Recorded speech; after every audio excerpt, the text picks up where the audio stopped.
So this is a 1979 Fender Stratocaster, Crimson Transparent. That's what they call this finish.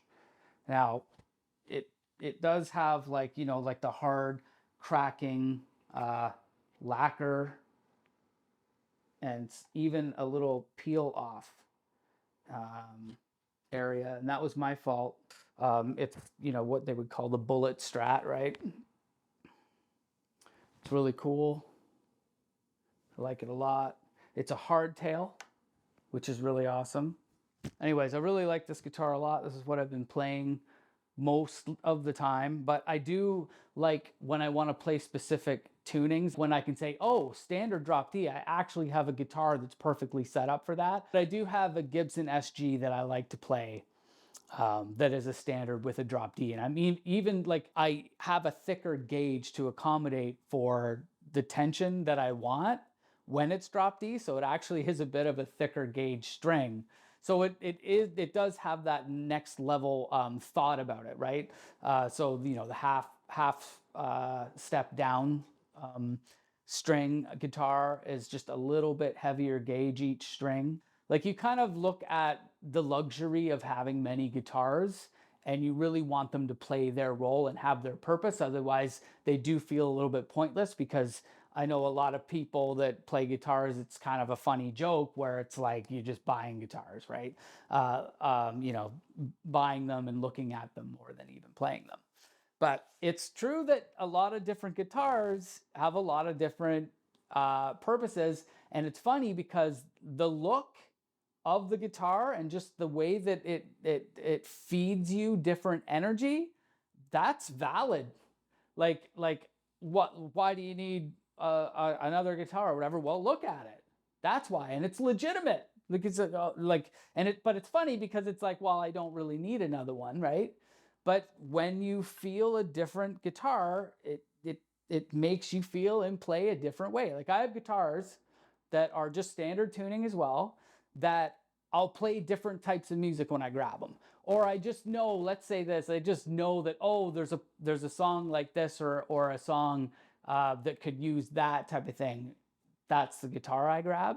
So, but anyways, so my guitar goes into this pedal board here, goes into the noise suppressor, and I use the send and the return and the output on the noise suppressor in a way that I could show a diagram that I drew to show how it's all routed through. I have 3 different pedals on the floor here as well. Um, but anyways, we got the JHS Unicorn, which is really cool. Add some movement. I usually just tap tempo to the different song and keep it, kind of on a low setting. And this happens early in the chain, as you can see. I got an overdrive here, which is really nice. Both of these even add a little compression just on their own. So I really like where my signal is at this point, and I'll actually run vocals through here, which I could talk about later. Then we got a flanger here, an echo machine, and this really neat old blood noise, like a sci-fi reverb. It's really cool. It's got like filter and tremolo and flanger, sort of like accents that you can sprinkle on top. It's really cool, and there's like this hold thing, and yeah. But anyway, and then the 3 on the floor here. So this actually gets plugged directly into the back of the amp head. It has like a specific tuner plug, so that just basically stays on. It doesn't mute anything. And if I want to add a little bit more kind of like mid presence and stuff, I'll pop this on. Now I can easily just dial it in up here, but sometimes I like to keep that there and then just choose to throw this on. I mean, the distortion, the drive, as they call it on this, is like all the way down. Like it probably is just slightly tweaked because I was getting super sensitive and listening and just seeing exactly where, but it's basically at the minimum, like almost completely, if not completely. And then of course I really like this. I have one of the older ones, but yeah, I like to throw the op amp Big Muff on sometimes when I just want that buzz saw cutting. Like, I just love it. And it looks like here the op amp switch is on. And so this is where I would typically keep it. Tone backed off a little bit, sustain like down. Volume is higher than Unity though, which is probably how you make up for maybe like volume coming naturally from adding sustain. So this is a really awesome Marshall Mode 4, and I believe it came out in 2003, which would have been the year I bought it. Brand new. And I remember people at the time didn't get it. They didn't give it a chance, you know, or I don't know what it was, but people missed the mark on this. Low production run, incredible, amazing. I love this thing. And I got the extra beefy 400 watt cab. It's coded MF400.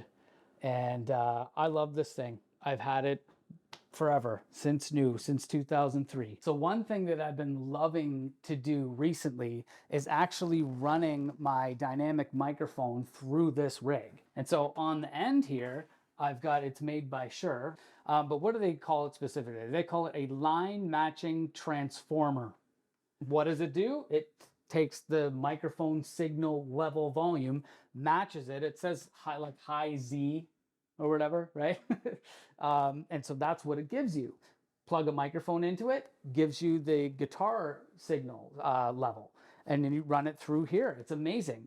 And what I love is, you know, keeping this amp like at its like cleanest setting, but I mean, even at its cleanest setting, it's doing something, right? And you can mess around with the gain and the volume and just try and get it to these different really nice levels of saturation that you're adding to your vocal channel. And I just love it. And I'll run bass through here. I actually love the speaker emulated line out on this, so that's really awesome. And anyways, so everything kind of has its, like I run the bass through here, run the guitar through here, do the vocals through here, which I was saying is a new thing for me, but I love it. And it's so dynamic, and I can tell more when I'm singing into it than I can feel when I'm playing the guitar. That if you sing softer, everything is like not, it doesn't have that distorted flavor added to it. But when you go a little bit louder, it really picks up on it. And I love how that nuance is added through here. And it's capturing all of that range perfectly over on my solid state Logic that I got. And I'm actually adding some neat harmonics with the 4K, like that legendary SLR console that they've got. It's like they call it kind of like the legacy flavor or whatever. You see people doing that sometimes, but I think it's cool. I think it adds, you know, shimmer in certain areas, and it's just another layer of character that's unique to my equipment. So I like it a lot.